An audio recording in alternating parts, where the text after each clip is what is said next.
What's up, everybody? Welcome to Beansworthy Entertainment. This is another breakdown video.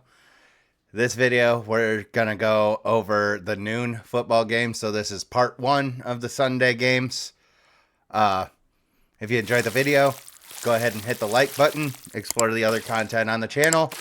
Been doing this all year. I did miss last week because of Thanksgiving, holidays, and other commitments that I had due to business and other things. But we're back this week and got these games ready for you. Got the sheets put up. And if you enjoy the content and everything, please hit that subscribe button. I love and appreciate every single one of you that support me. All those that are part of the Beansworthy Entertainment family that are out there. Thank you so much. But be kind and respectful to others. Most of all, be kind and respectful to yourself.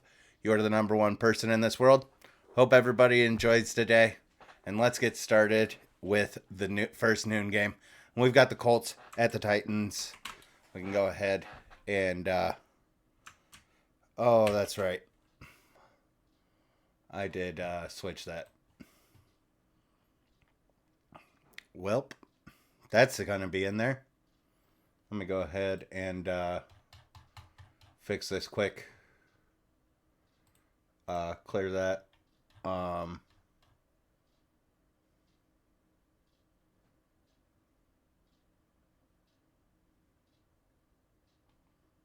clear that.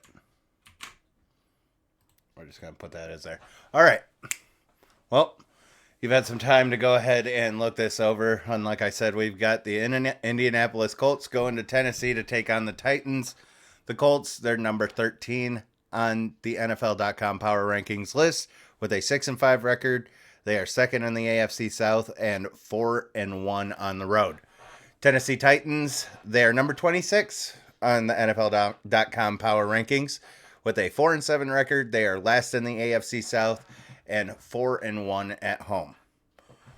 As we usually do, we go over the offense first, and right here, you guys can see it if you want to go ahead and pause it and search through the video, whatever you would like. Go ahead and do what you want. But I'm going to go ahead and rattle off these numbers like normal. The Colts on offense, they have 341.4 total yards per game, 220 passing yards per game, and 121.4 rushing yards per game. They have 27 touchdowns this year, 11 receiving, and 16 rushing. The offensive line has only allowed 24 sacks. That is ninth in the league, so pretty good there. Their quarterback rating is 82.7, which is 22nd in the league. They did have Gardner Minshew that had to come in. Anthony Richardson did go down and had to have season-ending surgery. Unfortunate for the rookie, but we got Minshew in there. He's actually been doing all right for them. 24.5 points per game. They're tied for 8th in the league for the Colts. Turnover-wise, they have 8 interceptions and 8 fumbles that they have given up. So, give or take, middle of the road there when it comes to turnovers on the offense. Team leaders on offense, we got Gardner Minshew, Zach Moss, and Michael Pittman Jr. Gardner Minshew has 187 completions on 297 attempts, 1,972 yards, 8 touchdowns, and 7 interceptions. So actually, most of those interceptions from the offense has come from him. Anthony Richardson only gave up 1, I believe, if that was him at all. I'm pretty sure that it's just been him and Gardner Minshew under center for the Colts this year. Zach Moss, he has 141 carries, 672 yards, and 5 touchdowns this year. Michael Pittman Jr., he has 76 catches, 784 yards, and 3 touchdowns this year. Not too bad overall. Total yards per game, 15th in the league. Passing, 18th, 11th for rushing. They're 6th in the league for rushing touchdowns. Tied for 22nd with receiving touchdowns. Now QBR 22nd, points per game, tied for 8th. Sacks aren't bad. not too bad for the Colts for this year. And we're kind of getting towards the end of it, the home stretch, if you will. And I expect this team to actually improve, if not actually make a gigantic leap next year. But let's just stick with the matchup. Over here on the other side, we've got the Titans, and on offense for them, they have 284 total yards per game, 181.3 passing yards per game, and 102.7 rushing yards per game. They only have 17 touchdowns this year, 9 receiving and 8 rushing. Is that? Yep, 17. Oh, dog's trying to get into my room. But, yeah. 36 sacks have been allowed, so a little bit alarming there. 81.6 QBR and 16.8 points per game. Will Levis has been doing good. I know that they did let... why is this starting to fail me this morning? Going through these. I've even got him on one of my fantasy teams. Malik Willis. Duh. Yeah. They gave Malik Willis a shot. Will Levis has actually been the best out of the three of them. Tannehill is currently a backup. Even though that he's back and healthy, they aren't going to put him back into the starter position at any time soon that I have read or seen from the Titans organization. Points per game, they're tied for 26 at 16.8. So, yeah, this offense hasn't really been doing good. Turnover-wise, they got 8 interceptions and 4 fumbles that they've given up. But injuries have happened, and I just don't think things went as planned for them. I mean, obviously, they don't have a good record. They don't have a winning record. When you look at the rankings on the offense right here, everything is terrible. They're definitely bottom of the barrel in the league when it comes to offenses, in my opinion. But if I had to pick between the two of these for this matchup, I'm going with the Colts offense. Tennessee Titans, their stat leaders, we got Will Levis, Derrick Henry, and DeAndre Hopkins. Will Levis has 91 completions on 152 attempts, 1,042 yards, 6 touchdowns, and 2 interceptions. Derrick Henry has 176 carries, 739 yards, and 6 touchdowns. DeAndre Hopkins has 45 catches, 699 yards, and 4 touchdowns this year. So that wraps up the offense for this matchup. Let's keep on going, and we'll go down here to the defense. And we'll have this so you guys can see it as I'm talking about it. If you do need to go back again, you can just go ahead and reverse it and pause it. But moving forward, the Colts on defense allow 353 total yards per game, 223.7 passing yards per game, and 129.3 rushing yards per game. They have allowed 27 touchdowns this year, 12 receiving and 15 rushing touchdowns. They allow 24.4 points per game and 82.9 QBR allowed, which that actually does look a little bit better. They have 36 sacks, which is tied for 6th in the league, and positive 2 turnover differential because on defense they have 12 interceptions and 6 fumbles. One of those fumbles has been recovered for a touchdown, and 2 of those interceptions have been taken back for pick sixes. So the defense is scoring as well. The yardage could be better. Alarming that they've given up so many rushing touchdowns. But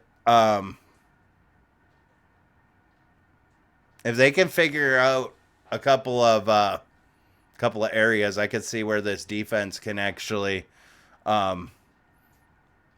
end up lowering that points per game, and they are 6-5, working their way for a. Sorry that I moved that, guys. They're 6-5, so they're definitely in the hunt for a wild card spot. Just saying it. That there's potential. Excuse me, everybody. There is potential in this defense, and the offense is doing great with the situation that they've been put in. So I could see these guys being a potential not threat in the playoffs, but potential runners for the wild card spot. Probably get bounced in the wild card, though. Moving over to the Texans defense, they allow 335.4 total yards per game, 224.5 passing yards per game, and 110.8 rushing yards per game. They have allowed 20 touchdowns this year, 12 receiving and 8 rushing. So 20.4 points per game allowed this year. That is tied for 10th in both areas. They have been good at limiting touchdowns. Tied for 6th for receiving and tied for 14th for rushing touchdowns. Is definitely good to look at. The QBR allowed, though, 98.5. That's a little bit alarming. And they're middle of the road when it comes to sacks on defense. And then I have a little bit of stuff on my lip. I don't even know if you guys would have been able to notice that. But moving along. 29 sacks, a little bit middle of the road. Tennessee makes up for it on defense. I mean, not turnover-wise, because they still have a -4 turnover differential. They have 3 interceptions and 5 fumbles on defense. No defensive touchdowns at all. But if I had to pick between these two defenses, I know that I said Indianapolis has potential, but just because of the points per game and the touchdowns that they have limited this year, I'll go ahead and give it to the Titans. So this just kind of makes it tight because the Titans have a good defense, and that means when the Colts are on the field, we'll have to see how that goes. Couple more things that we've got down here. We got the field goals. And for the Colts kicker, he's 19 for 23 on his field goals, 28 for 28 on extra points. He has 7.7 points per game averaged. That also gets factored in, or that isn't added on to the already existing points per game that's up at the top. So I kind of got to start explaining that a little bit more with these points per games.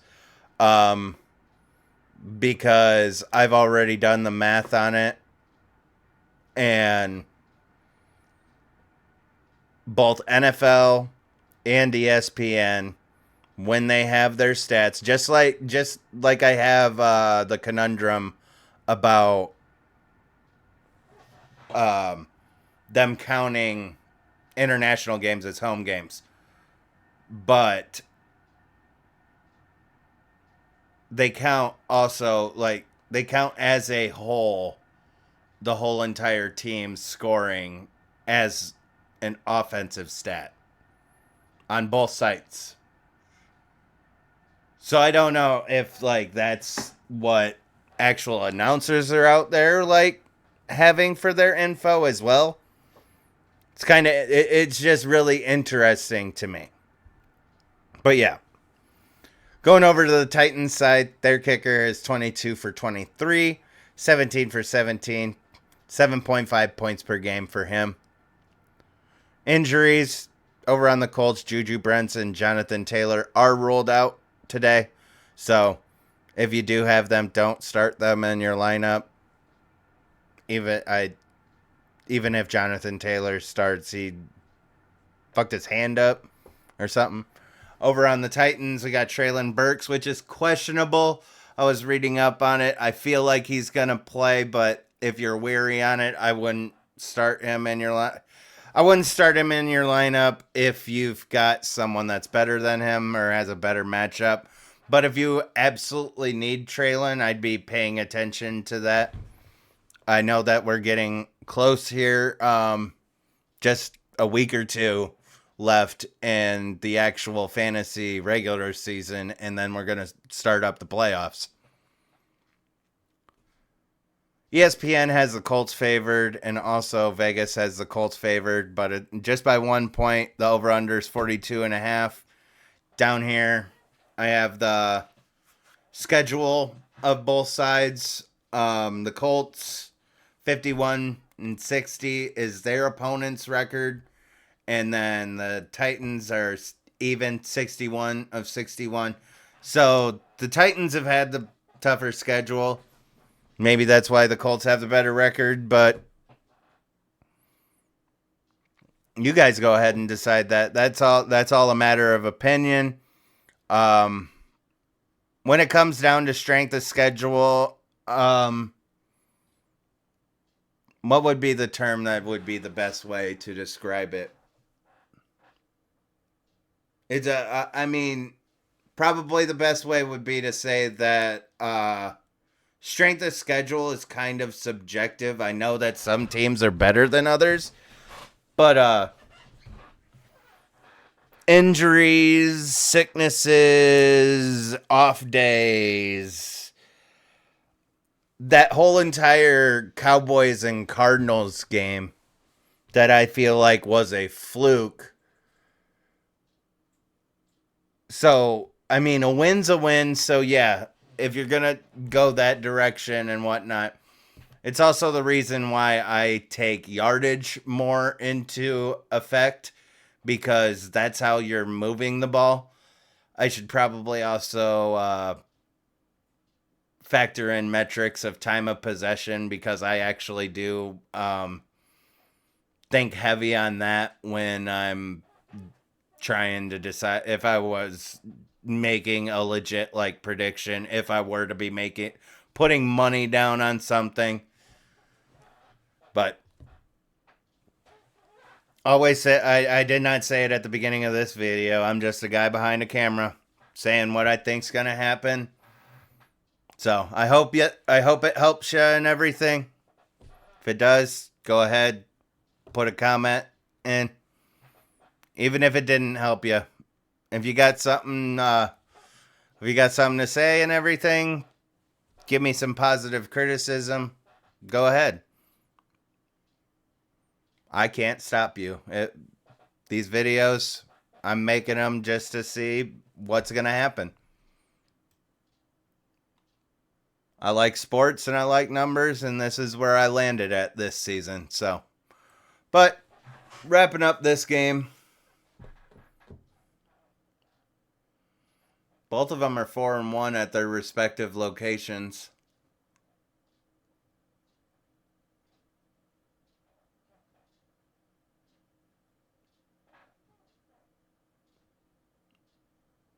It's really a conundrum. I feel like, yeah, well, feel like Will Levis is going to be able to take advantage of it. And from what I've seen, I'm pretty sure that Will Levis is starting for the Titans. I tried to look into that.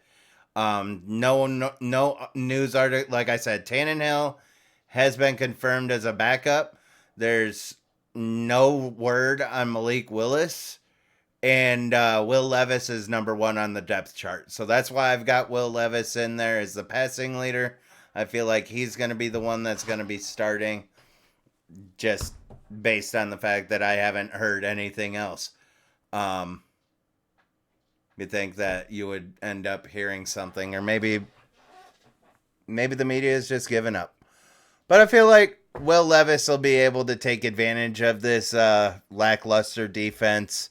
Derrick Henry is a prolific runner. Colts allow a lot of points per game. But when it comes down to how many points are going to be scored, Titans don't really get that many points. Colts are tied for 8th in the league. Titans are tied for 10th in the league for points per game allowed. When you look at that. And I know my camera's covering up a little bit of it. I apologize. But again, if you want to go back and look at it, all you got to do is just hit that rewind button. Just click where you need to go.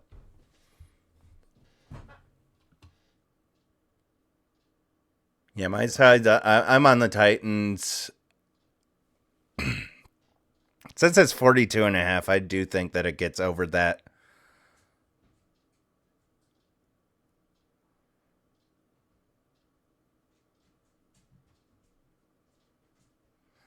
Yeah, I'm going to go ahead and give the Titans 27 and the Colts 20 points. So lock that in. 27-20, Titans win at home against the Colts. Will Levis has a good game. Derrick Henry finally is able to take advantage of that defense because they're ranked 29th for rushing touchdowns and 26th for rushing yards per game. I feel like Derrick Henry is going to have one hell of a game. All right. That's it for that game. Let's go ahead and go on to the next one. What do we got? All right. We got the Charger again. This one, we've got the Los Angeles Chargers going to New England to take on the Patriots. The Chargers, they're number 21 on the NFL.com power ranking list with a 4-7 record. They are last in the AFC West and 2-3 on the road. The Patriots, they are number 31 on the NFL.com power ranking list with a 2-9 record. They are last in the AFC East and 1-5 at home. This might be actually a pretty tough one for this one. I just know the Chargers defense hasn't played that well this year. And the Patriots offense hasn't played that well this year. But I'd say about middle ground-ish when it comes to the Chargers offense and middle ground when it comes to the Patriots defense. So this could be a pretty interesting game to watch today. Let's get into the numbers. The Chargers, they have 347.5 total yards per game, 243.5 passing yards per game, and 103.9 rushing yards per game. They have scored 30 touchdowns this year, 21 receiving and 9 rushing. 25 sacks have been allowed, a 98.2 QBR for Justin Herbert, and 24.5 points per game. They're tied for 8th. They're also there with the Colts. 6 interceptions and 6 fumbles for the Chargers offense. That's the turnovers that they've given up. And the stat leaders, we got Justin Herbert, Austin Eckler, and Keenan Allen. Herbert has 266 completions on 402 attempts, 2,826 yards, 20 touchdowns, and 6 interceptions. So he's got a pretty all right touchdown to interception ratio. Doing good with the yards. He's not having that bad of a season. Austin Eckler, he has 112 carries, 428 yards, and 4 touchdowns. That's a little bit different than Austin Eckler that we're used to. So maybe he's not just not getting used right with Staley. Brandon Staley is probably out of the building after this year, so we'll just have to see what happens with this team going forward after that. Keenan Allen has 97 catches, 1,117 yards, and 7 touchdowns this year. And yeah, Brandon Staley, questionable play calling, and also that just might be, maybe there's just still is that great Chargers offense that's just hidden underneath a lot of bad play calling. Moving over to the Patriots, they have 293.5 total yards per game, 193.8 passing yards per game, and 99.6 rushing yards per game. They've only gotten 16 touchdowns this year, 10 receiving and 6 rushing. The offensive line has only allowed 25 sacks.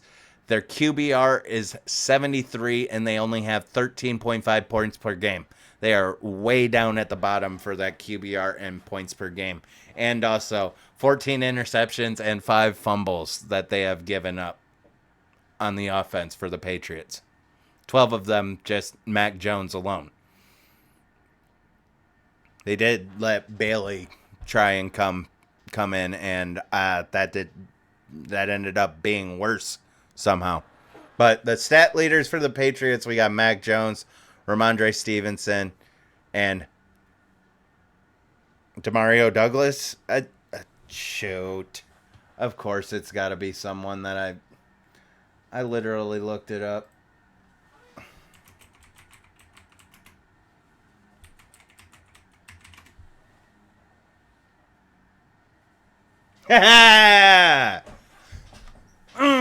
I remembered. I just say that because I am absolutely horrible with names and I can barely even remember them, and I always feel bad if I end up screwing up a name. But yeah, that's Demario Douglas. Mac Jones has 224 completions on 345 attempts, 2,120 yards, 10 touchdowns, and 12 interceptions. So he's not doing good this year. Ramondre Stevenson has 147 carries, 580 yards, and 4 touchdowns. And Demario Douglas has 36 catches for 410 yards and no touchdowns. Bill Belichick's going through it with this offense this year. I'm picking the Chargers if I have to pick a side on the offense, but plain and simple is Bill Belichick's going through it. Mac Jones is not the quarterback that they thought that he was going to be. A lot of people already assume that anyway, so it's just turning out to be true. You hate to see it. I mean, the man did have his time, though. So, if I'm going to say anything about that, at least Belichick got his rings. But for the players, the rest of the people that are on the team that are giving it, they're all just for a subpar quarterback to go out there and just give up the ball as many times that he has had this season. That's unfortunate. Let's go let's keep moving along, and we're going to go over to the defensive side of things. And this is where, like I said, the Chargers allow 390.6 total yards per game, worst in the league. 280 passing yards per game, worst in the league. 110.6 rushing yards per game. It's a kind of save face there. They're middle of the ground. But they've allowed 30 touchdowns this year, 17 receiving and 13 rushing touchdowns. They allow 23.5 points per game. A 98.7 quarterback rating is allowed for those that play against them. And they do have 30 sacks. The turnover differential is +3 because they do have 6 interceptions and 9 fumbles. So at least they do have that going for them. The defense has ended up making up for the turnovers that have been made during the turnovers and mistakes that have been made during the game. So at least you have that, but they are really bad at moving the ball, or really bad at defending the pass. People are just able to move the ball on them, and they obviously are able to score 23.5 points per game. Going over to the Patriots side of things, they allow 316.8 total yards per game, 222.7 passing yards per game, 94.1 rushing yards per game, and they have allowed 22 touchdowns this year. 13 receiving, 9 rushing. They have allowed 22.5 points per game. A 91 quarterback rating has been allowed by their defense, and they only have 24 sacks. So that one safety, they have 6 interceptions and 5 fumbles. That turnover differential is -8. the defense is doing all right. But like I said, it's still just kind of, in my opinion, mid tier because there's some holes that are still there. And it just makes sense why both of these teams have these losing records. Um, Chargers have Chargers at 4-7, Patriots at 2-9. So Chargers have been fortunate to actually come out with a couple more wins. But if I'm remembering correctly, and I did this all yesterday and the day before. But if I remember correctly, the Patriots do or have had a pretty difficult schedule this season. Again, it's subjective, but for those of you guys that take that into, I mean, I'm not saying that I don't take it into I don't factor it in. I'm not saying that I don't factor it in. I definitely factor it in. I just lean more on the other side. But, yeah. No, we're done with the defense. Okay, yeah. Let's get to the kickers. The Chargers kicker, 17 for 18 on field goals. Perfect 30 for 30 on extra points. He has 7.4 points per game. Also, special teams. Chargers have one punt return touchdown. Patriots, their kicker's 12 for 18 on field goals, 14 for 14 on extra points, 4.5 points per game. So, I mean, like, he is making his extra points, but field goals, he's not doing well. 66.7%. Just a lot of things that aren't going in the right direction for the Patriots team. Hopefully, after this year, it's able to be figured out whatever is going on. But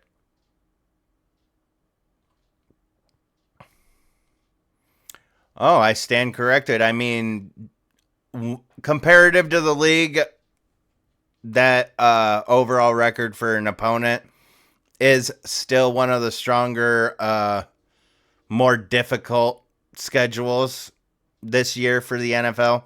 But the Chargers end up having a little bit more difficult of a schedule, and they still got a couple more wins. So, kudos to them. ESPN has the Chargers winning. Vegas has Chargers favored by 5.5 points. 39.5 for the over-under. And Chargers opponents, 72 for 65, 526. And then Patriots, 65 for 61, a 516 overall.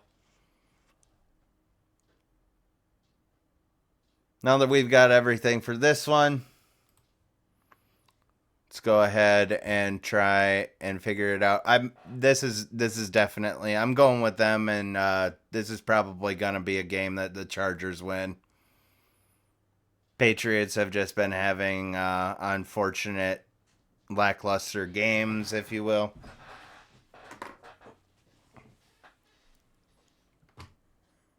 But yeah, we'll go ahead and give the Chargers this one. Probably going to score about what they average.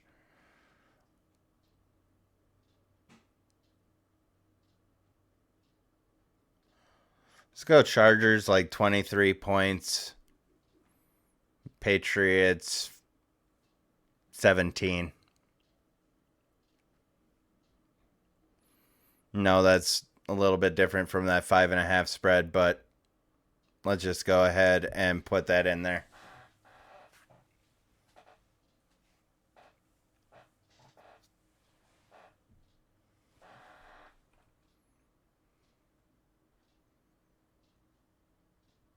All right. Yeah. Lock that in. 23-17 Chargers win on the road against the Patriots. Go ahead and lock that in. And I'm going to go and grab some water. All right, we are back. Just had to go grab some water real quick. And if you can see the dog. The dog has decided to join me. This is the third noon game that we've got, and we got the Detroit Lions going to New Orleans to take on the Saints. Detroit is number 8 on the NFL.com power rankings list with an 8-3 record. They are first in the NFC North and 4-1 on the road. Are you already leaving me? Oh, yep. Oh, she's looking at mom. Surprise, surprise. But Saints, they're number 17 on the NFL.com power rankings list with a 5-6 record. They are second in the NFC South and 2-2 at home. Getting into the numbers here, the Detroit Lions have 405.5 total yards per game, 268.5 passing yards per game, and 136.9 rushing yards per game. They have scored, let me do the math here in my head, 35. Duh. They have scored 35 touchdowns this year, 18 receiving and 17 rushing touchdowns. They have only allowed 21 sacks, 96.9 quarterback rating, 26.7 points per game. The Lions offense has been doing excellent this year, in my opinion. Turnovers could be a little different as I look down at it. 8 interceptions and 9 fumbles. But when it comes down to yards and scoring, points per game, QBR, they're top 10 in every single one of them except for receiving touchdowns, and they're tied for 11th. But the Lions stat leaders, we got Jared Goff, David Montgomery, and Amon-Ra St. Brown. Goff has 275 completions on 405 attempts, 3,075 yards, 18 touchdowns, and 8 interceptions. David Montgomery has 133 carries, 648 yards, and 9 touchdowns. He's been doing great in Detroit this year. Amon-Ra St. Brown, he has 82 catches, 993 yards, and 5 touchdowns. Over on the Saints side, they have 347.1 total yards per game, 242.7 passing yards per game, and 104.4 rushing yards per game. They're kind of middle ground when it comes to yards per game. They've only scored 20 touchdowns this year, 13 receiving and 7 rushing. The offensive line has allowed 25 sacks. The QBR is 86.5 and only 20.8 points per game, so that's tied for 18th. Just a little middle of the road. And Derek Carr was supposed to be the answer to the problems down there in New Orleans. Didn't really turn out that great. Let's go ahead and get into his numbers first. But first, the Saints, they have 8 interceptions and 6 fumbles on the offense. The stat leaders, we have Derek Carr, Alvin Kamara, and Chris Olave. Derek Carr has 244 completions on 372 attempts, 2,535 yards, 10 touchdowns, and 5 interceptions. Alvin Kamara has 119 carries, 457 yards, and 2 touchdowns. Olave, he's got 83 receptions, or is that 63? No, that's 63. 63 receptions, 771 yards, and 3 touchdowns. So, yeah, Derek Carr, I don't want to say that he's doing bad, but I think that the Saints organization expected more than this out of them, and this is exactly what I was expecting Derek Carr to do. I mean, he's doing what I was expecting him, so I don't know what anybody else thought that he was going to bring to the table. But let's get rolling on to the defensive side of the ball. In Detroit, they have allowed 318.8 total yards per game this year, 227.5 passing yards per game, and 91.3 rushing yards per game. They've been doing really great with the rushing defense. They have allowed 27 touchdowns this year, 19 receiving, and 8 rushing. 23.5 points per game have been allowed, and a 92.5 QBR have been allowed. And they've only gotten 23 sacks. They've got 8 interceptions and 4 fumbles, so their turnover differential is -5. That's not good. There's been 1 pick six and 1 safety for their defense, though. So they got that going for them. Unfortunately, it just kind of drops off. They're good with the yardage and stuff like that, but they are letting people score. So ultimately, in order to win the game, you got to score more points than the other guy. So if your defense is, it's common sense. If the defense is allowing a lot of points, it's going to be hard to win. But thankfully, Detroit still has an 8-3 record this season. Going over to the Saints defense, they've allowed 320.3 total yards per game this season, 196.3 passing yards per game, and 124 rushing yards per game. So they've been doing good at limiting the passing. And most of the season, their numbers have been trending more in the better direction. They've only allowed 21 touchdowns, 14 receiving, and 7 rushing touchdowns. They have only allowed 20.2 points per game, a 74.4 quarterback rating, but only 18 sacks. They do, on the other hand, have a +6 turnover differential because they have 14 interceptions and 6 fumbles. One of those interceptions has been returned for a pick six. You'd like to see a little bit more, but this is what we've got. I think the Saints have actually been doing pretty well this season. Their record, they've just had some unfortunate losses. You hate to see it, but I mean, that's just the way the game goes. Someone's got to win the game.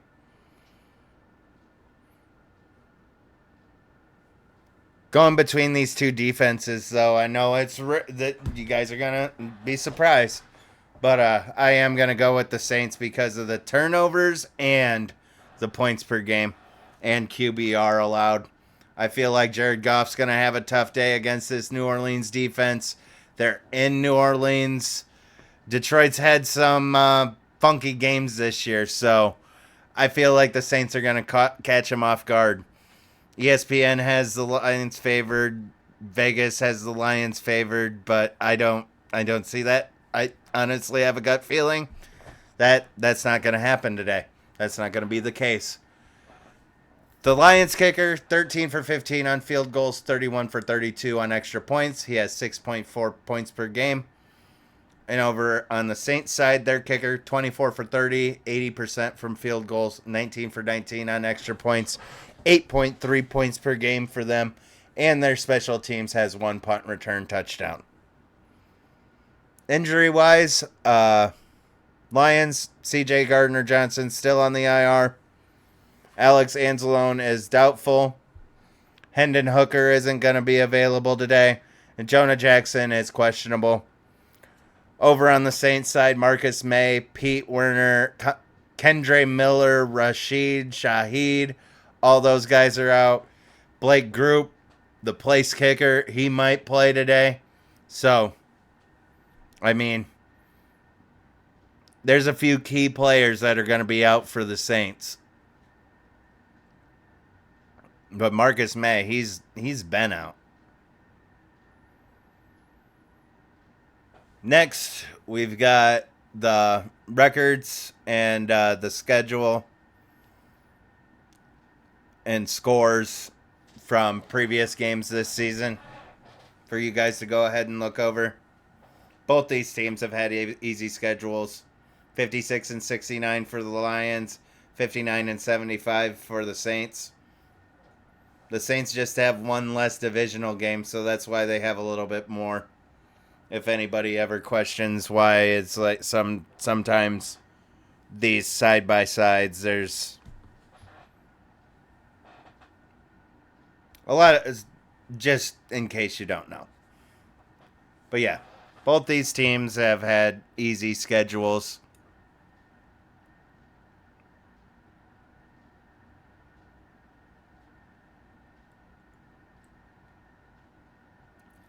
Just thinking. Like, am I wrong for taking the Saints on this one?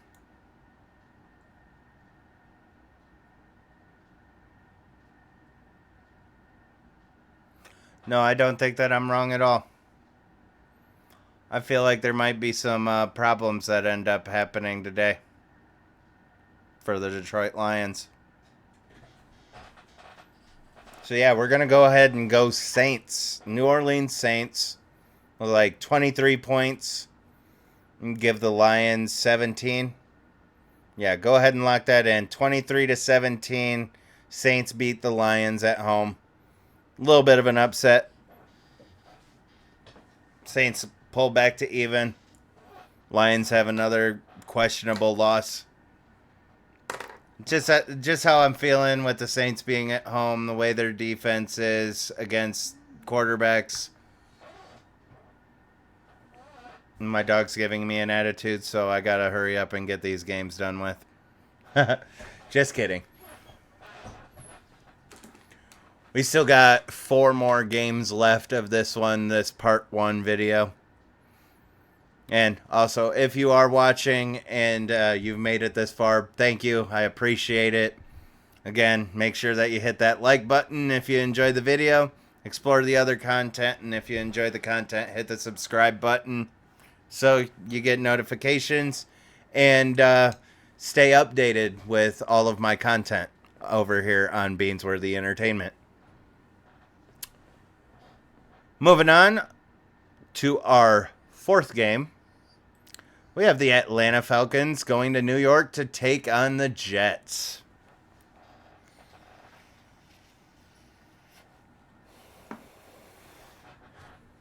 All right. The Falcons, they're number 19 on NFL.com power rankings list with a 5-6 record. They are first in the NFC South and 1-4 on the road. The Jets are number 27 on the NFL.com power rankings list with a 4-7 record. They are third in the AFC East and 2-4 at home. It might be a little bit of a shit show here today with this one, guys. Gonna be honest, Desmond Ridder, I want to see him succeed, but I don't think that he's gonna be cut out for the NFL. There could be a massive change, but he's maybe it's just Arthur Smith. That could be that. Maybe it's just Arthur Smith. Maybe it's just the coaching that is completely wrong for him. But there could be just the fact that he's not cut out for the NFL. But let's dive into the numbers. The Falcons on offense, they have 340.8 total yards per game, 201.5 passing yards per game, and 139.3 rushing yards per game. They've scored 20 touchdowns this year. The offensive line has allowed 30 sacks. Their QBR is 82.8 and only 19.4 points per game this year. Turnover-wise, they have 9 interceptions and 9 fumbles. And their stat leaders, we got Desmond Ridder, Bijan Robinson, and Drake London. So, they're good at running the ball. But other than that, finally, Bijan Robinson started to get rushing touchdowns as well. Well, let's go into the stat leaders. Desmond Ridder has 174 completions on 267 attempts, 1,908 yards, 7 touchdowns, and 8 interceptions. Bijan Robinson has 141 carries, 703 yards, and 3 touchdowns this year. And Drake London has 45 catches, 565 yards, and 2 touchdowns. Going over to the Jets side, they have 260.2 total yards per game, 166.8 passing yards per game, and 93.4 rushing yards per game. They are worst in the league when it comes to scoring, or almost worst in the league. But I mean, touchdown-wise, yes, they are worst. You can see it right there. They've only scored 10 touchdowns on offense this year, 7 receiving and 3 rushing. That cannot be done in the NFL and expect to succeed. they have gotten bailed out by their defense a lot. But turnover-wise, they have 10 interceptions and 10 fumbles. That's getting close to the top of the league in turnovers. Stat leaders, we got Zach Wilson, Breece Hall, and Garrett Wilson. Zach has 190 completions on 321 attempts, 1,944 yards, 6 touchdowns, and 7 interceptions. Both these quarterbacks, like I said, this might turn into a shit show today. Breece Hall has 124 carries, 569 yards, and 2 touchdowns. Garrett Wilson, he has 64 catches, 695 yards, and 3 touchdowns. I'm going with the Atlanta Falcons on this one when it comes to the better offense, just because of the fact that the Jets are just hot garbage. 31st overall when it comes to total yards per game. Worst at receiving touchdowns. Worst at rushing touchdowns. I mean, they are tied with other teams. But when you're tied for last in 2 categories, and I mean, I'm sorry, how else do you score the ball other than a kicker? It's only rushing and receiving. Those are the only categories. And they are tied for last. 30th in the league with 14.8 points per game. 71.2 QBR. 47 sacks have been allowed. I spaced off on even saying those numbers.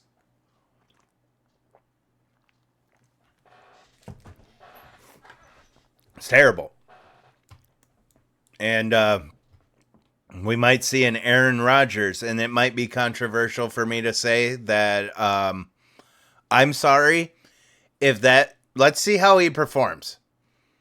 If Aaron Rodgers gets back on the field after only 3 to 4 months of recovery time, whatever it was, if he gets back on the field and not only is able to play, but plays like Aaron Rodgers caliber superstar quarterback level, I'm not convinced that injury was real.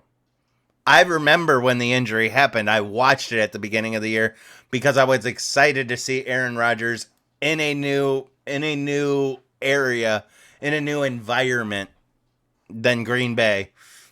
I was kind of excited to see him succeed. And I don't want to say that. I don't want to say that the injury was fake, but I already know a couple other people that have been out there that have speculated on it. And I'm definitely in the boat of go ahead, and if you want to refer it as putting a tinfoil hat on.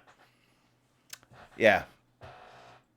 Mr. I don't want to get a vaccine, and I want to go and trip balls and do holistic, or not do all this random medicine.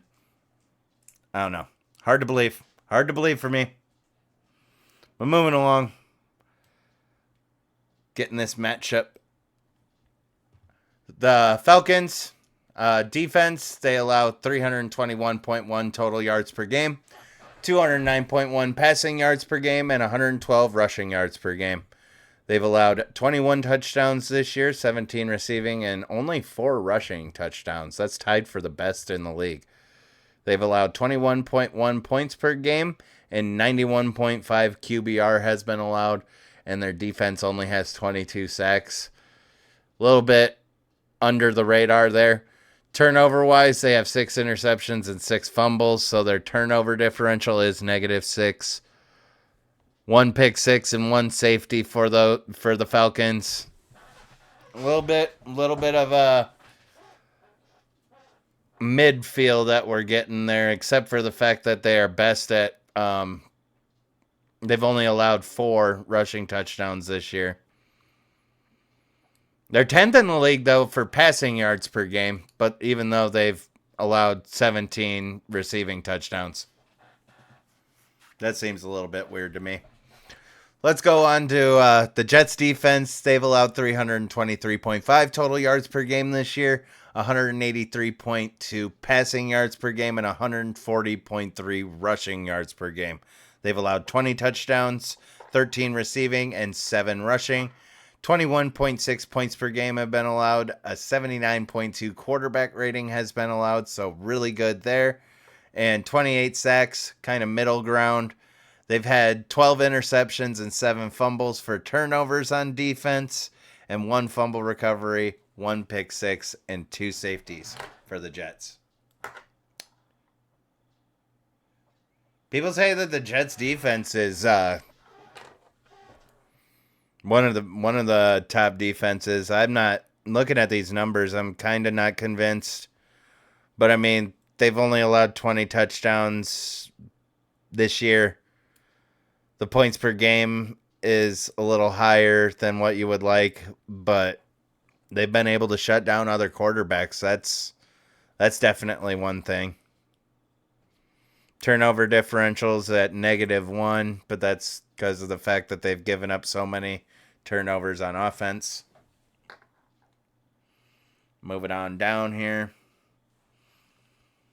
Falcons kicker, 22 for 23 on field goals, 17 for 18 on extra points. He has 7.5 points per game. Yeah, that's Younghoe Koo. That's Younghoe Koo, yes. I got a fucking kicker's name. Other than my actual team. Jets, their kicker's 23 for 24 on field goals, 8 for 9 on extra points, 7 points per game, and also their special teams has 1 punt return touchdown. ESPN has the Falcons favored, and also Vegas does as well. Falcons are favored by 2 points, and the over-under is 33.5. So, yeah, the Vegas already is just pointing at the fact that this is just going to be a shit show.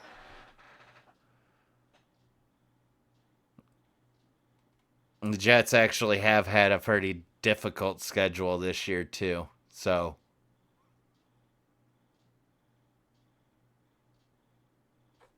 67 and 58 for their opponents, and then over on the Falcons side, the Falcons are 57 and 78. The Falcons might have the easiest schedule. I still got to do the rankings on that as well. Still working on my algorithms to try and figure all that out. Just been breaking my own brain. Well, let's go on. Yeah. You can go ahead and look that over. Go ahead and pause and look that over if you want. But we're going to move on to the injuries. Falcons, Mike Hughes and Matt Collins are questionable. Over on the Jets side, Aaron Rodgers still on the IR, I guess. Wes is on the IR. Dalvin Cook, Breece Hall, and Israel Abanikanda are questionable. I think that I nailed that name. I'm pretty sure that's how you pronounce it. Abanikanda.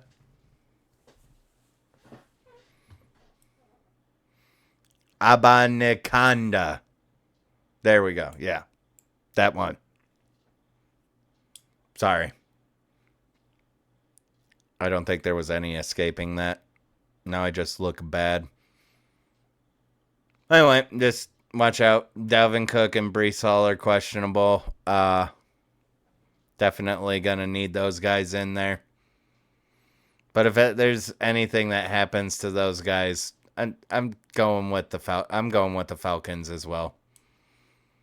And it's just going to be a low-scoring affair. Like I said, shit show. These defenses are good, and the offenses... I see the Falcons getting more out of it. So it's just probably 17 for the Falcons, 10 for the Jets. 17-10. Lock that in. 17-10 Falcons win on the road against the Jets in a low-scoring shit show affair. And only 3 more games left. Then we can get out of this video, and I'll be making the next video, which is part 2. Make sure that you pay attention to that, or make sure that you look for that. That's just going to be coming out right afterwards. As soon as I get done with this, I'll be cutting and editing, and we will have it out, or I will have it out for you by the time that, in a reasonable time to go ahead and watch, and then be able to make your predictions if you want. If any of this helps you. Again, hopefully it does. But this game, we got the Arizona Cardinals going to Pittsburgh to take on the Steelers. Cardinals, they're number 30 on the NFL.com power ranking list with a 2-10 record. They are last in the NFC West, and they have yet to win a game on the road. Pittsburgh, they are number 9 on the NFL.com power rankings list with a 7-4 record, second in the AFC North, and 4-2 at home.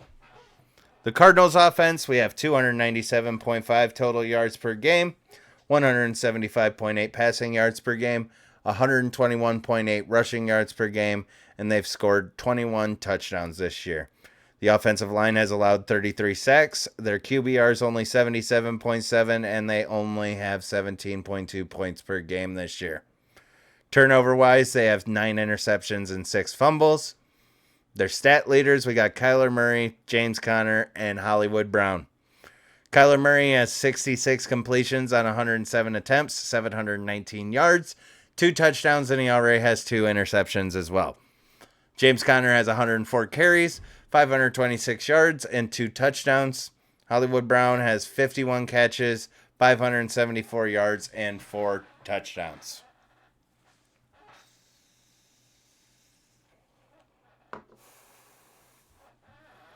Going over to the Steelers, they have 292.9 total yards per game this year, 178.9 passing yards per game, and 114 rushing yards per game.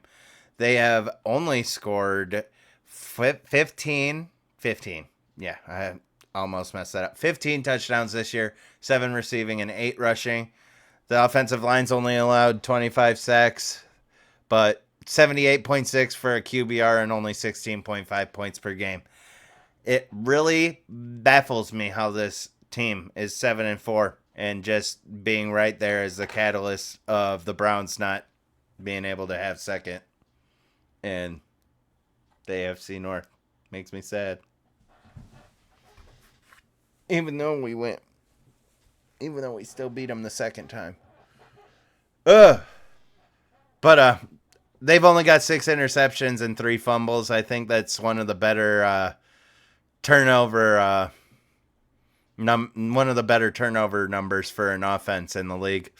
And their stat leaders, we got Kenny Pickett, Najee Harris, and George Pickens. Kenny Pickett has 194 completions on 314 attempts and even 2,000 yards, 6 touchdowns, and 4 interceptions. Najee has 143 carries, 598 yards, and 4 touchdowns. George Pickens has 40 catches, 662 yards, and 3 touchdowns. And that is it for the offenses here. I'm kind of torn. I'm not going to pick an offense.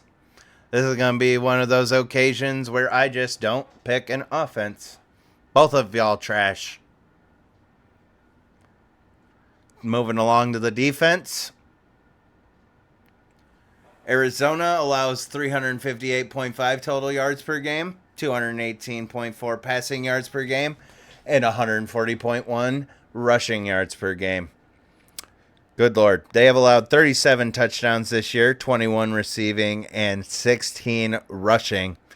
They are at 26.8 points per game allowed, 101.3 for a QBR allowed, and at least they have 32 sacks.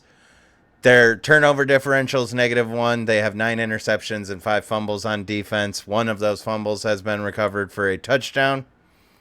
So, I mean, it's just not good. They've allowed so many touchdowns on defense. I don't even care about the yardage, honestly, at this point. See, sometimes the yardage doesn't matter to me. But yeah, that's just bad. Arizona, Need to figure it out. I know that it's too late for this year, but let's start looking towards next year and what they can do to fix whatever the fuck is going on in Arizona.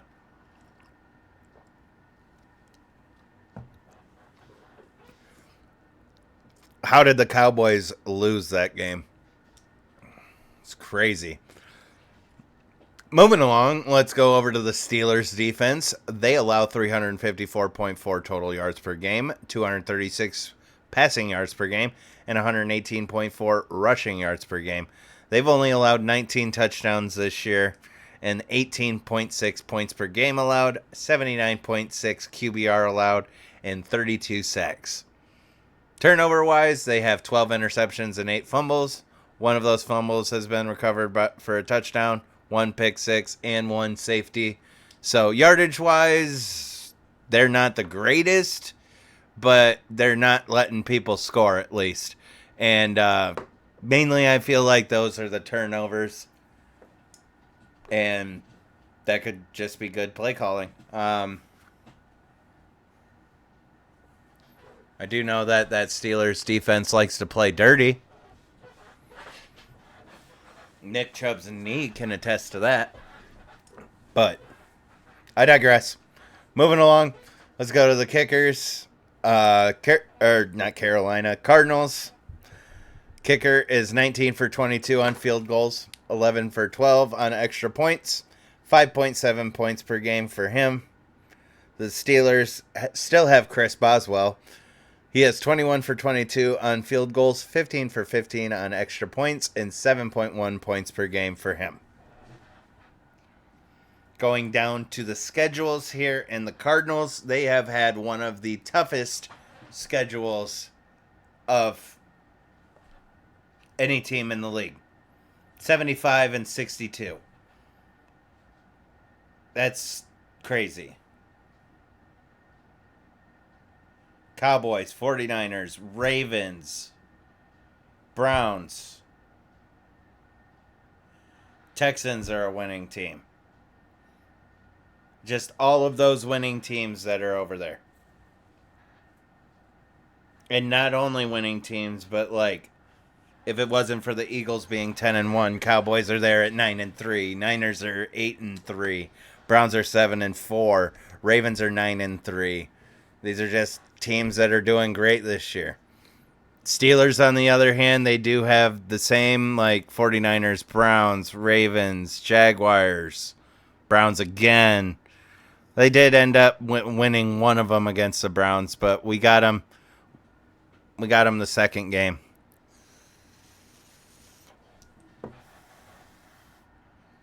Injury-wise, Cardinals, Kevin Strong, Jalen Thompson, Zach Pascal, Trey McBride, Marquise Brown, all of these guys are questionable, but reading further into it before I got onto the video, a couple of these guys are pretty much cleared to go.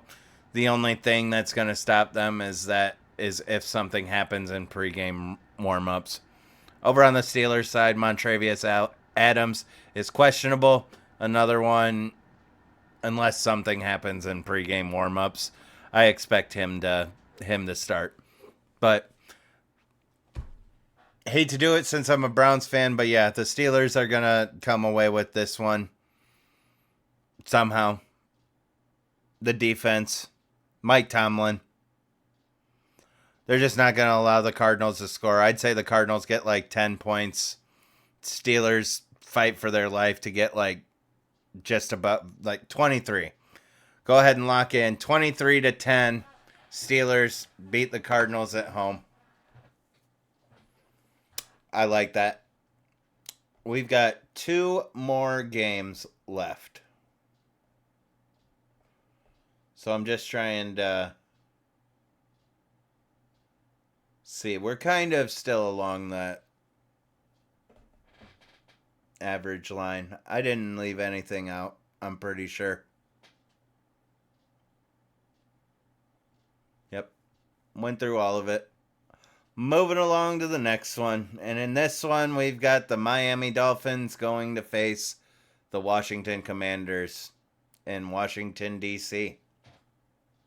Miami is number 6 on the NFL.com power rankings list. With an 8-3 record, they are first in the AFC East and 3-3 on the road. The Commanders, they are number 29 on the NFL.com power rankings list with a 4-8 record, last in the NFC East and 1-4 at home.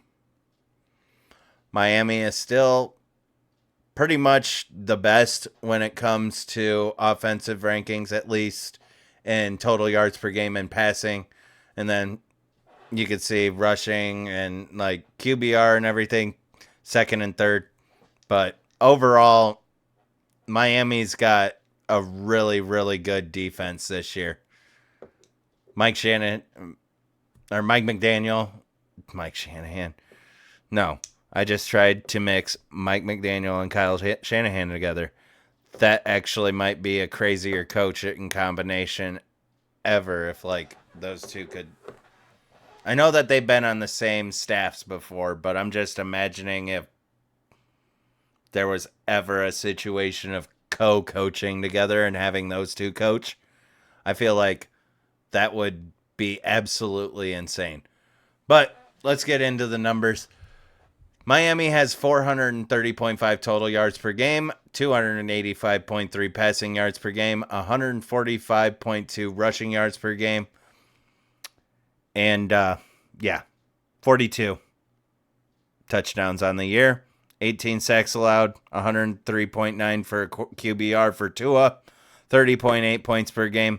Second to only the Cowboys that just took over, especially with the high-scoring affair that ended up happening against the Seattle Seahawks the other night.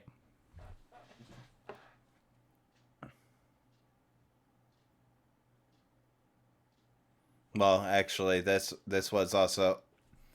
I stand corrected because I did take this from stats before Thursday Night Football. Anybody that has caught my homework video that I went and I made.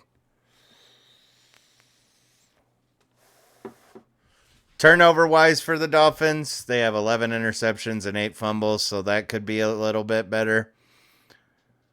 Stat leaders, we got Tua, Raheem Mostert, and Tyreek Hill. I really, really hope that Tyreek ends up getting that record this year. I would really like to see someone other than a QB as well win the MVP. But let's get into the numbers. Tua, he has 263 completions on 377 attempts, 3,177 yards, 22 touchdowns, and 10 interceptions. Raheem Mostert has 151 carries, 785 yards, and 13 touchdowns. Tyreek Hill has 88 catches, 1,324 yards, and 10 touchdowns. That record is absolutely within the frame. This is week 13. There's 5 more games left. So definitely think that Tyreek could get that record, and that would be amazing. And if he does get that record and he doesn't win MVP, we riot. We riot. Actually, don't riot. Now that I think about that, would I get in trouble for inciting a riot if someone actually rioted over that? Huh. That'd be an interesting thought to come through. But yeah, let's go ahead and moving along. The Washington Commanders offense has 343.8 total yards per game, 247 passing yards per game, 96.8 rushing yards per game. They have 27 touchdowns this year, 18 receiving and 9 rushing. 55 sacks have been allowed. 87.3 QBR and 20.5 points per game. So definitely kind of, it's just been a roller coaster for the Commanders. I feel like they've got 13 interceptions and 9 fumbles. Sam Howell's just been getting hunted down every single game. The offensive line is doing him no help. But stat leaders, we got Sam Howell, Many Men, Brian Robinson Jr., and Scary Terry McLaurin. Sam Howell, he's got 323 completions on 486 attempts, 3,339 yards, 19 touchdowns, and 13 interceptions. Brian Robinson has 153 carries, 611 yards, and 5 touchdowns. And Scary Terry has 60 catches, 694 yards, and 2 touchdowns. I'm picking the Dolphins. I'm picking the Dolphins offense, obviously. It's if you just look at the numbers and you have seen throughout this year of me doing these videos, and you know how, just look at the Commanders over here, how they're 9th for passing yards per game and then 25th for rushing yards per game. That is so common around the league that the Dolphins actually just being at the top of fucking every category. I mean, not number one. At one point, they were number one in every single category, but just knowing that they're just well-rounded in all of those categories.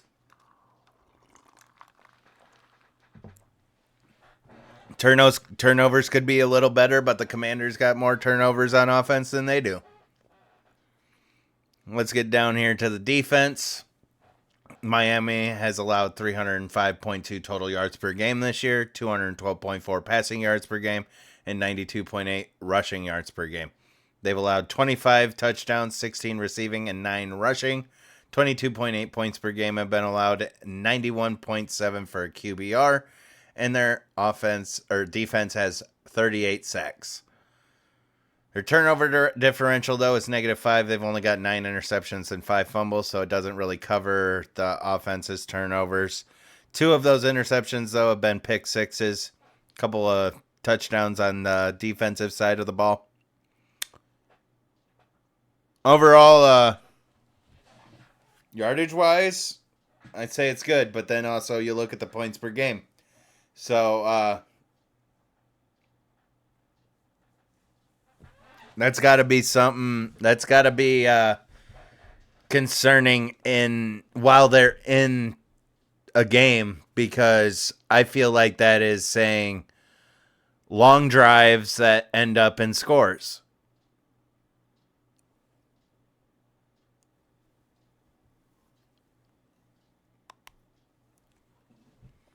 I don't know. Let's go over the Commanders' defense. They allow 377.7 total yards per game, 264.6 passing yards per game, and 113.1 rushing yards per game. They have allowed 35 touchdowns this year, 28 receiving touchdowns. That is the worst in the league.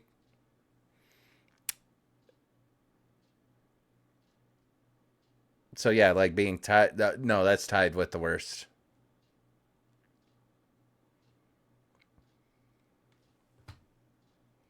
Don't make me pull it up.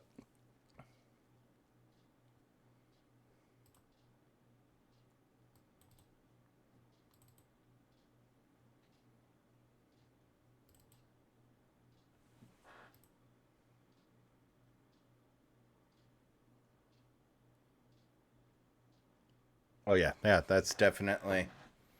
I was thinking of offense. My bad, everybody.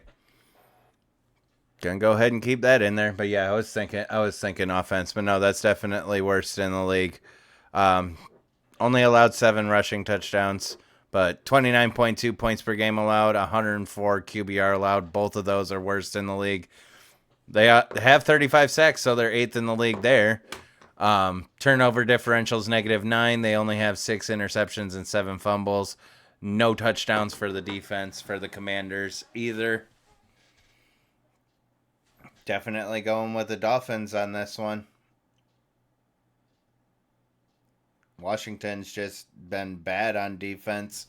And then they went and got rid of 2 of their key pieces, and I don't think anybody will ever be able to have that make sense to me. Getting rid of Montez Sweat and Chase Young. I don't know where the move is for that.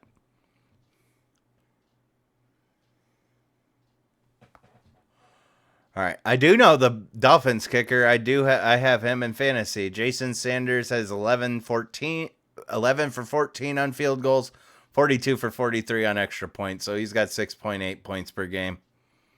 The Washington kicker, he's 17 for 21 on field goals and 23 for 25 on extra points. He has 6.2 points per game. Let's go down here to the schedules, and you can see here's the overall records for the opponents. Commanders have the more difficult schedule, but the Dolphins are kind of down there with the easiest schedule. I think that the other one was 4-2-2, but 4-2-7, it's a little alarming. Looking at these teams, though, they actually do have higher ranked defenses. If you want to be honest, actually, yeah. Patriots have a better defense than they do in offense. Chargers are trash defense. Bills defense is better. Eagles, good defense. All three of these guys have decent defense. Yeah. Chiefs, Raiders, and Jets. So, like, why I'm saying that is because of the numbers on the offense. And going by the defenses that they've had to go against, I'm going to go ahead and validate that that's still just best offense in the league. And then Commanders just almost at 500 for their opponents that they've faced this year. Both of just being in the NFC East this year has got to be tough with the Cowboys and the Eagles just dominating any chance that they can get. The Cowboys have gained a lot of traction lately, and honestly, it's nice to see.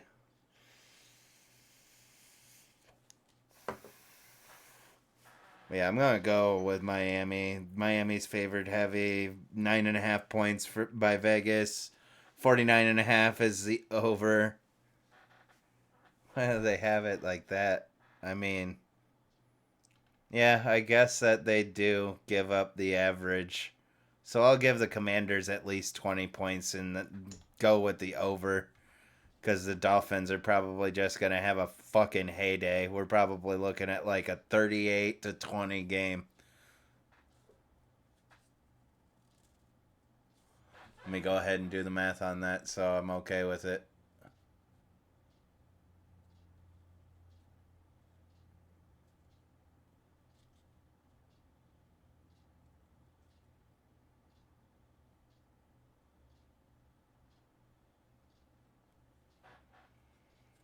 Actually, 36. 36-20. Lock that in. Dolphins win 36-20 over the Commanders. Let's go ahead and get to this last game.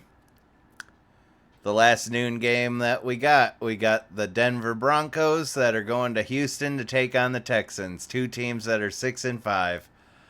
Denver's ranked number 15 on the power rankings list. Houston's ranked number 11 on the NFL.com power rankings list. Denver's second in the AFC West. Houston is third in the AFC South.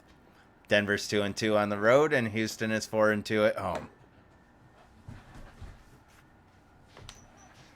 Offensively, Denver has 300.5 total yards per game, 185 passing yards per game, and 115.5 rushing yards per game. They've scored 23 touchdowns this year, 20 receiving and 3 rushing. 33 sacks have been allowed, 103.4 QBR, and 22.4 points per game. Yardage-wise could be a little bit better, but at least they're scoring, and that QBR is good for Russell Wilson. Turnover-wise, they only have 4 interceptions, but they do have 10 fumbles. Ball security has still just kind of been a thing. Slowly, I see it getting better because the number isn't increasing week by week at an exponential rate, so that's at least a good thing. Stat leaders for the Broncos. We got Russell Wilson, Jamison Williams, and Cortland Sutton. Russ has got 218 completions on 319 attempts, 2,199 yards, 20 touchdowns, and 4 interceptions. I love those stats. The yards could be a little bit better, but the touchdown to interception ratio is great. The QBR is great. I love it. Jamison Williams has 140 carries and 538 yards. He does not have a touchdown yet on the season. And at 538 yards, I feel like you should have at least a couple by now. Cortland Sutton, he has 48 catches, 560 yards, and 8 touchdowns this year. That'll be it for the Broncos offense. Let's get into the Texans offense, and they have 374.9 total yards per game, led by C.J. Stroud, 276.2 passing yards per game, and 98.7 rushing yards per game. Let me tell you, when I say as soon as they can figure out a running game for CJ, the way that he has developed in this league, I don't feel like there might be a little bit of a downfall. But I feel like if he does have a downfall, the bounce back is going to be quick. And when he bounces back, he's going to be better than he was before. God, I love this kid. Ohio State finally has a prominent quarterback in the NFL.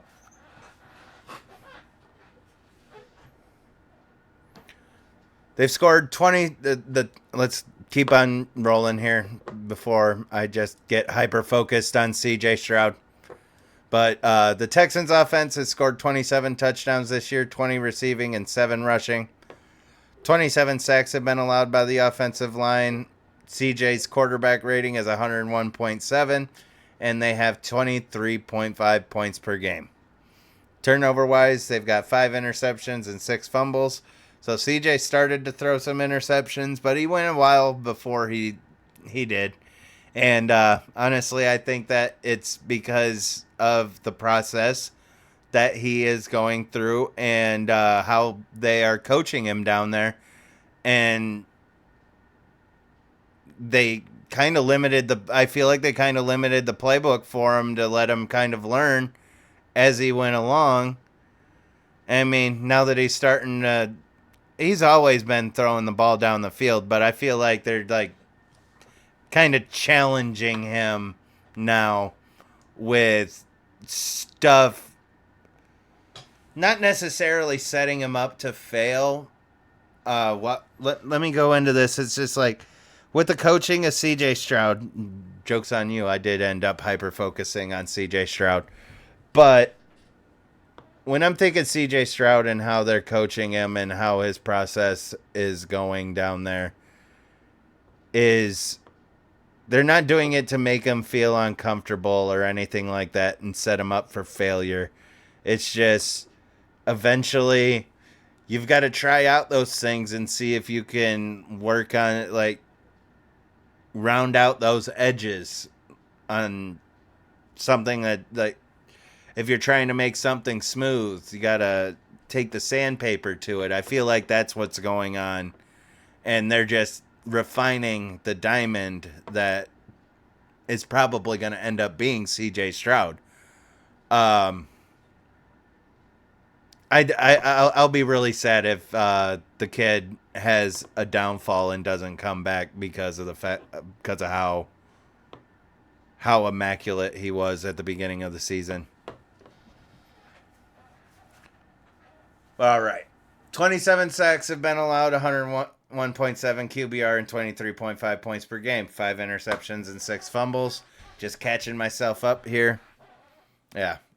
CJ Stroud, Devin Singletary, Nico Collins. CJ's got 249 completions on 391 attempts, 3,266 yards, 19 touchdowns, and 5 interceptions.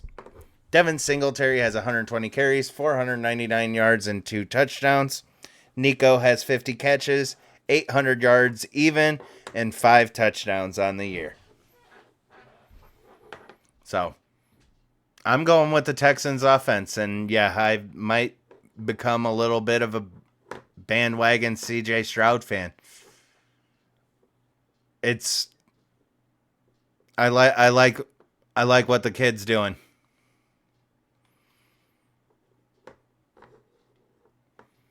Going further, let's get into the defense. Denver has allowed 388.2 total yards per game this year, 233 passing yards per game, and 155.2 rushing yards per game. They have allowed 30 touchdowns this year, 19 receiving and 11 rushing. 25.5 points per game have been allowed, 96.3 QBR has been allowed, and 23 sacks. Turnover-wise, they have 10 interceptions and 12 fumbles, though. Turnover differential is +8, so that's really good for the Denver Broncos.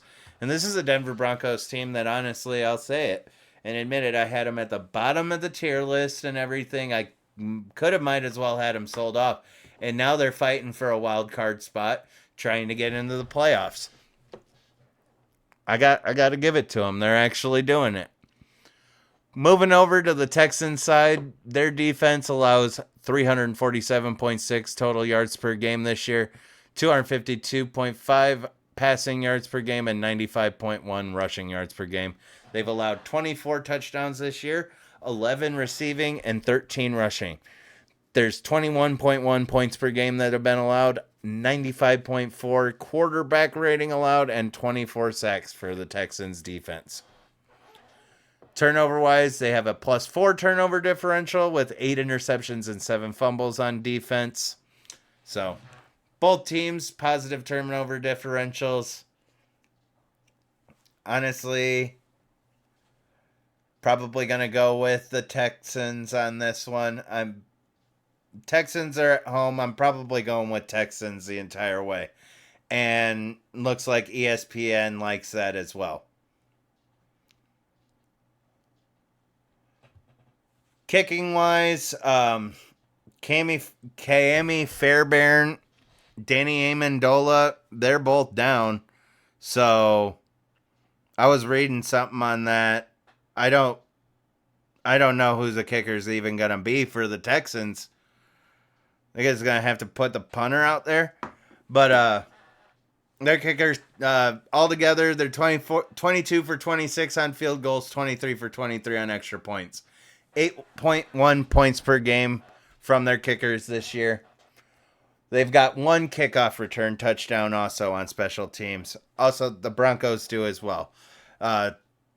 Broncos kicker Brandon McManus, he's 24 for 26 on field goals, 18 for 20 on extra points. He's got 8.2 points per game. And like I said, 1 kickoff return touchdown. ESPN has the Texans favored, and so does Vegas. Let's go to the records. And kind of about the same. I mean,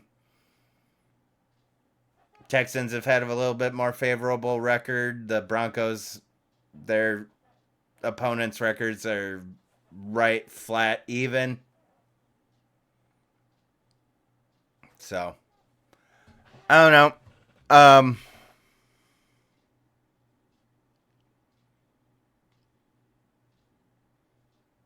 Just looking at that, and you guys can make your assumptions or your predictions as well. But yeah, ESPN's favored 3-point favorites by Vegas, and 47.5 is the over/under. I could see them blowing their points per game out of the water, and that defense not even allowing Denver to get to their average.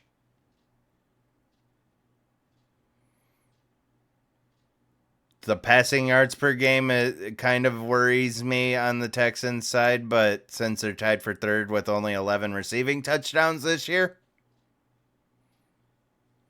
Broncos only have 3 rushing touchdowns. Yeah, I'm definitely going to go with the Texans.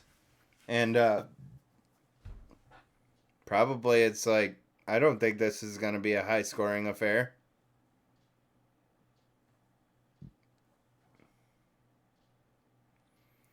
I'm going to go like Texans 24, Broncos 17.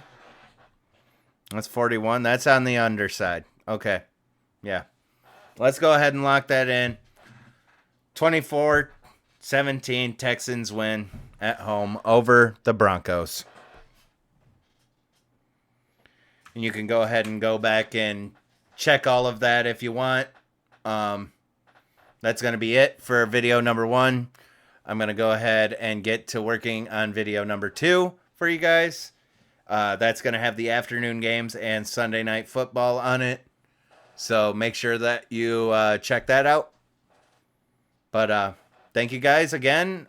If you enjoyed the video and you made it all the way through, I appreciate the hell out of you.